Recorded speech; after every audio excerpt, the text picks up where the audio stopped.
Hello friends, તો kitchen idea તમારી સાથે શેર કરું તો આ દિવેલનો બોટલ છે અને તેની નીચે આ રીતની ચિકાસ થઈ જતી હોય છે અને પાછળ મેં ડબ્બો રાખેલો છે એટલે જ્યારે આપણે ડબ્બાને બહાર કાઢીએ અંદર રાખીએ ત્યારે તે ચિકાસ થઈ જતી હોય છે, બધે સ્પ્રેડ થતી હોય છે અને દિવેલની ચિકાસ તો આપણને બધાને ખબર જ છે. અને આ લિક્વિડ જે લીંબુના છોડામાંથી આપણે બનાવીને તૈયાર કર્યું હતું તે વિડીયો મેં તમારી સાથે આગળ શેર કર્યો છે. તે જ લિક્વિડથી આજે આપણે દિવેલની ચિકાસ સાફ કરીને બતાવીશ તમને. તો એ લિક્વિડને વાપરતા પહેલા આ રીતે તેને હલાવી દેવાનું. જો તમારી પાસે સ્પ્રે બોટલ હોય ને તો તેમાં જ ભરી દેજો તો એકદમ સરસ રીતે તમે સ્પ્રે કરી શકશો. તો થોડું લિક્વિડ અહીંયા આપણે આ રીતે રેડી દેવાનું છે.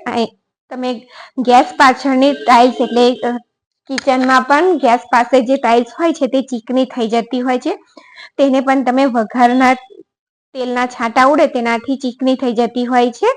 તો આ રીતે તમે આસાનીથી તેને સાફ કરી શકશો. તો અહીંયા જો ઘસવાનું નથી, હાથેથી હું ખાલી તેને પોળું જ કરું છું લિક્વિડને. તો જો આ પોળું કરી દીધું ત્યાર પછી અહીંયા પોતું લઈ લેવાનું અને અહીંયા તમને સાફ કરીને બતાવું છું. જો બિલકુલ એકદમ ચોખ્ખી ટાઇલ્સ થઈ જશે અને તમે જોઈ શકો છો આ વ્હાઈટ ટાઇલ્સ છે એટલે તમને રિઝલ્ટ બિલકુલ ક્લીન દેખાશે કે કેટલી સરસ એકદમ સાફ થઈ ગઈ છે.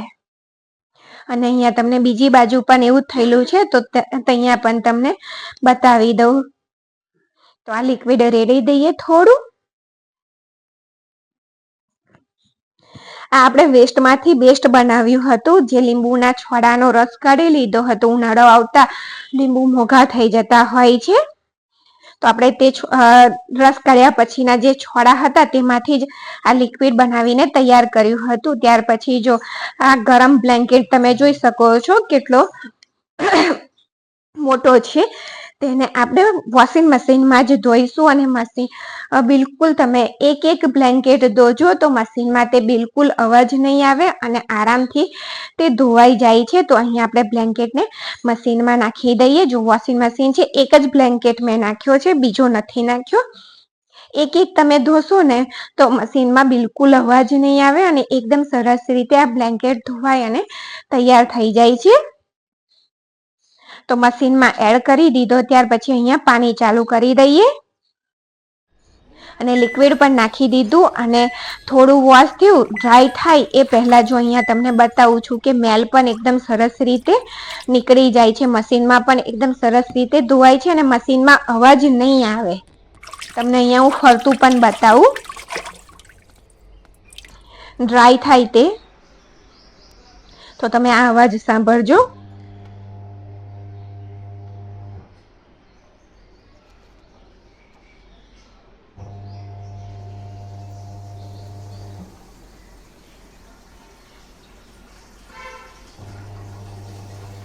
તમે મશીનમાં આસાનીથી બ્લેન્કેટ ધોઈ શકો છો.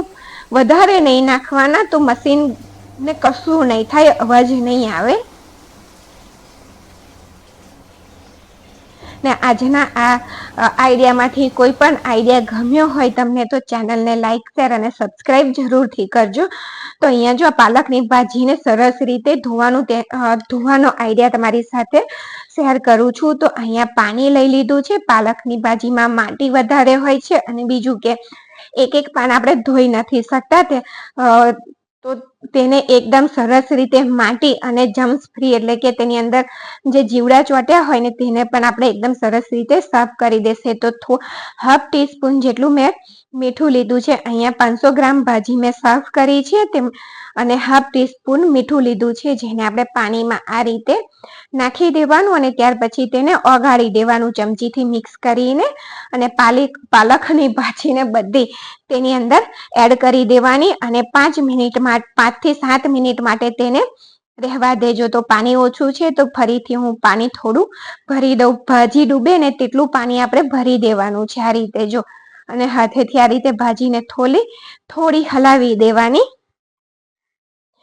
અને 5 થી 7 મિનિટ પછી આપણે તેને ચોખ્ખા પાણીમાં કાઢી અને વોશ કરી લઈશું. તો અહીંયા 7 મિનિટ પછી આપણે તેને કાણાવાળા ટોપાની અંદર કાઢી અને ચોખ્ખા પાણીથી ધોઈ લઈએ. તો તેની અંદરથી માટી અને જંતુ બધા નીકળી જશે.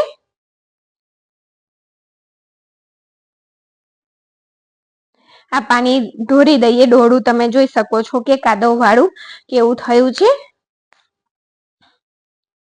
ત્યાર પછી ચોખ્ખા પાણીથી આપણે તેને સરસ રીતે વોશ કરી લેવાની. ત્યાર પછીનો આઈડિયા એ છે કે અહીંયા જો આ રીતે કોઈ મોટા કડિયામાં કે પછી આ રીતે પેનમાં આપણે કશું બનાવતા હોય ને, તો અહીંયા મેં છાશ લીધી છે. તો તેની અંદર આપણે આ રીતનો જો નાનો ચમચો યુઝમાં લઈ લીધો હોય, બધા ચમચા ના હોય અને નાનો લઈ લીધો હોય તો શું થતું હોય છે કે પછી તમે નાના વાસણમાં બનાવતા હોય ને તો પણ આ ટિપ્સ તમારી માટે ઉપયોગી છે. તો તે અંદર આ રીતે ડૂબી જતું હોય છે. પોળું વાસણ હોય તો આ રીતે અંદર જે ઉકળે વસ્તુ એટલે આ રીતે તે અંદર જતું રહેતું હોય છે. અને સાંકડું હોય તો ઉપરથી જ્યારે આપણે તેને હલાવવા માટે ચમચો લઈએ ને તો તે ગરમ થઈ ગયો હોય. તો તેવું ના થાય તેટલા માટે જો આ રીતનું વેસ્ટ એટલે કે જે ઢીલું રબર થઈ ગયું હોય ને, માથાનું જે કાપડનું રબર આવે તે જ રબર લેવાનું છે. અને આ રીતે આપણે તેને ચમચા ઉપર ચડાવી દેવાનું છે. અને પ્લાસ્ટિકનું જે રબર આવે તેનો યુઝ નથી કરવાનો. ગરમ થશે તેના લીધે તે ઓગળશે. અને રબર ચડાયા પછી તેને આપણે થોડું આ રીતે નીચેથી લઈ લઈશું, ઉપરના ભાગમાં વધારે રાખીશું. તો અહીંયા જો આ રીતે ટેકવી દેવાનું એટલે ચમચું અંદર લસરી પણ નહીં જાય અને સાંકડા વાસણ હશે તો તે ગરમ પણ નહીં થઈ જાય. અને ચમચાને તમે આરામથી પકડીને વસ્તુને હલાવી શકશો. ત્યાર પછીનો આઈડિયા એ છે કે આ રીતે જો અહીંયા મેં મેયોનીઝનું પાઉચ લીધું છે. તમારી પાસે સોસ કે પછી હેન્ડવોશ આપણે લાવતા હોય છે તેને પણ આ રીતનું ઢક્કન આવતું હોય છે. તો એ ઢક્કનને ફેંકતા નહીં, તેનો એકદમ યુઝફુલી આઈડિયા અહીંયા બતાવું છું. તો અહીંયા મેં હોટ ગ્લુ ગન લીધી છે અને તેને આ રીતે થોડી મેં ટાઇલ્સ ઉપર ટાઇલ્સ ઉપર જ હોટ ગ્લુ ગન લગાવી દેવાની અને આ ઢક્કનને ચોંટાડી દેવાની. કે પછી તમે ઢક્કન પર લગાવી અને પણ ચોંટાડી શકો છો. અને 1 મિનિટ માટે આ રીતે દબાવીને રહેવા દેવાનું. અહીંયા મારા હાથ વધારે ધ્રુજે છે એટલે મેં ડાયરેક્ટ એને ટાઇલ્સ ઉપર જ ચોંટાડી દીધું છે.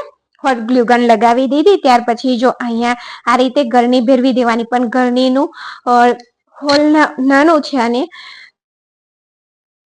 ઢાંકણ મોટું છે તો તેને ભેરવાય નહીં. એટલે તેના માટે ફરી આ આઈડિયા છે કે આ રીતનું ઢીલું થયેલું જ રબર આપણે પાસે માથામાં નાખીએ તે હોય તે જ લઈ લેવાનું અને તેને આ રીતે તે કાનામાંથી પસાર કરી દેવાનું બે બાજુમાં. અને અહીંયા જે રીતે હું તમને બતાવું છું, એક છેડો બીજા છેડામાં નાખી અને એક છેડાને ખેંચી લેવાનો, જેનાથી ગાંઠ વાગી જશે. અને આપણે ઘરની આ માટલામાં પાણી ગાળવાની જે ગળણી હોય તેના માટેનો આઈડિયા છે. તો આ રીતે આપણે ખેંચી દઈશું એટલે અહીંયા સરસ રીતે ટીંગાળવા માટેનું એક ઉપર આપણે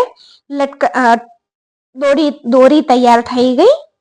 જો ફરીથી તમને બતાવું છું, આ આપણી ઇન્સ્ટન્ટ દોરી તૈયાર થઈ ગઈ. તમારે કસાર ઝાડુને કે પોતાના દંડાને તૂટી ગઈ હોય તો આ રીતે તમે ઉપયોગ કરી શકો છો. Thank you for watching.